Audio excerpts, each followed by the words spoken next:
Hello hello ಹಾ ಯಾರ? ಕೇಬಿ ಏನ್ರಿ? ಹೌದಪ್ಪ. ಅಣ್ಣ ದಯವಿಟ್ಟು ಕರೆಂಟ್ ಅಟ್ಟು ತೆಗೆದು ಬಿಡ್ತೇನ್ರಿ ಎಲ್ಲ. ಯಾಕ? ಅಂದ್ರ ಅಣ್ಣ ನಮ್ಮವ್ವ ಅಟ್ಟು ಲೈಟ್ ಬಂದ್ ಮಾಡಿ ಮಕ್ಕೋ ಅನ್ನತಾಳ್ರಿ.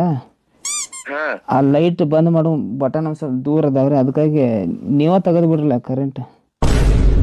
ಎಲ್ಲ ಹುಸುಳಿ ಮಗನ ಗೊತ್ತಾಗ್ತಿರೋ ನಿನಗೆ? ಕೈಲಾಗದಗೆಲ್ಲ ಹಿಡಿಸು ಮಗನ ಯಾವ್ದು ಬಟನ್ ಬಂದ್ ಮಾಡಕ್ ಆಗುದಿಲ್ಲ. ಹುಸು ಮಕ್ಕರಿ ಎಲ್ಲೆಲ್ಲ ಅವ್ರು ಬರ್ತಿರೋ ನಿಮ್ ಸಂಬಂಧಿನ ಜಗತ್ ಮಂದಿನ ಕತ್ಲಾಗ ಬಿಡೋದಾಕೈತಿ. ಹುಸುಳಿ ಮಕ್ಕರಿ ಗೊತ್ತಾಗೋದಿಲ್ಲ. ನಿಮ್ಮ ಅವ್ರು ನಿಮಗೆ ಏನ ನಿಮ್ ಸಂಬಂಧಿನ ಮಂದಿ ಕಡೆ ಚಪ್ಪಲ್ ಹುಸ್ಕೊಂಡು ಹುಸುಳಿ ಅಣ್ಣ ಅಣ್ಣ ಹೇಳಿ ಸರ್.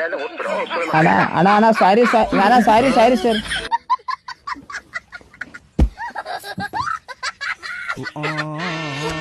ಗಂಡ ಪೆಣ್ಣಗಳು ಇವರು ಗಂಡ ಪೆಣ್ಣ